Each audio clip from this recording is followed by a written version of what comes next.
こんにちは。今回はメンタル疾患改善の方法や道のりは人それぞれでいいというお話です。これは同じ病名がついていたとしても、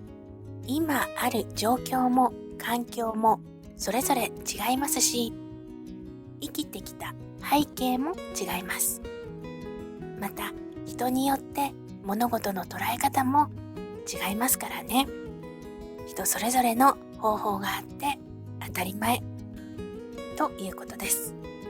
例えば同じ学校、同じ教室の中にも教科ごとに生徒によってそれぞれが比較的得意な分野、苦手な分野がありました。同じ一つの教室の中にもいろんな人がいたわけです。つまり人によって何事もアプローチしやすい角度というものがあります。ですから改善の方法はあなたのアプローチの仕方でいいのです。行動療法が向いている人もいるし、考え方から変えていく方が分かりやすい、良くなっていく人もいます。原因を探ることで改善される人もいるでしょう。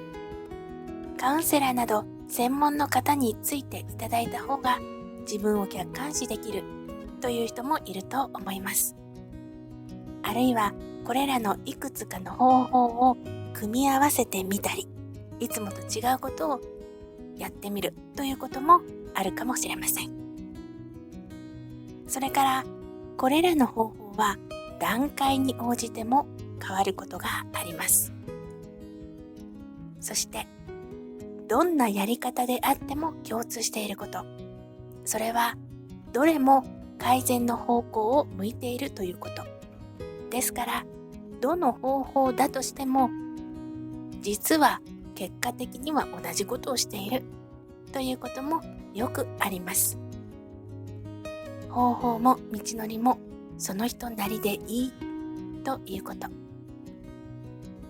誰かがこう言ったから、こう書いてあったから、あれはダメ、これだけなんだと決めつけることは、自分で自分に制限、ロックをかけてしまうことになります。そうすると、ひょっとしたらもっとあなたに合ったいい方法があるのに、選択肢をなくしてしまう可能性があります。手がかりになる情報を受け止めやすくするためにも、決めつけずに間口を広くしておくと、必要なものが入ってきやすくなります。それから決めつけて考え方がそればかりになっているときは、体にも余計な力が入っていることがあります。この3次元では肉体と精神的なことはつながっています。リラックスするためにも制限をかけていないかなと時々自分を思い返してみるのもいいかもしれません。力を抜くと時には神秘的なもの、思いもしなかったようなことがあなたに舞い込んでくるかもしれませんよ。それぐらい制限を外す、それは我を外すということでもありますが、それはいいことでもあります。人は思う以上に何かを決めつけています。物事にはあらゆる面があるのだということを時々は思い出せるといいと思います。それから決めつけるという点ではもう一つ、エビデンスというものにばかり頼っている人も注意が必要です。そこにばかり頼るのは見えるものだけしか信じないというのと同じで、堅くなに考えがなってしまいがちになります。それらの情報はある面では参考にするのはいいですけれども、そこにばかり寄りかかっていると、せっかくのあなただけの方法を見つけるチャンスを逃してしまうことがあります。あなたの方法はあなたが作っていいのです。あなたが道を切り開いていいのです。参考にはしても、あまりにもエビデンス信者にはならないように気をつけましょう。あなたの直し方はあなたが決めていいのです。ここれは違う、これは間違いと思うよりも、これもある、あれもあると思った方が、あなたの可能性は広がります。そもそもメンタル疾患は解明されていないことだらけです。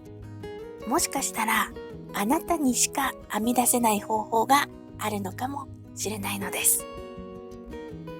ただ一つだけ個人的な経験から思うことは、できるだけお薬は飲み続けないという方法がいいと思います。一時的なものであればお薬は利用せざるを得ないということはありますけれども、やはりメンタル疾患で飲むお薬というのは脳に働きかけるものなので、長期間服用するというのは、これは個人的にはですけれどもね、お薬を飲み続けることはお勧めしないです。メンタル疾患は本当に本人と経験者にしかわからない大変なことです。先の見えないトンネルの中にいるようで、苦しい思いを今もされていると思います。しかし、メンタル疾患を経験すると、こういった物事の捉え方が柔軟に柔らかく変わっていく方も多くいらっしゃいます。人に対しても優しい方が多いですね。きっとあなたもそうだと思います。悩む中では様々な情報に合うと思います。その中でどれがいいとかはその人個人が決めることです。このチャンネルでお話ししていることも、合う合わないはその時々で選択しながらリラックスして聞いていってくださいね。あなたなりの方法でいいのです。良くなるように祈っています。お聞きいただきありがとうございました。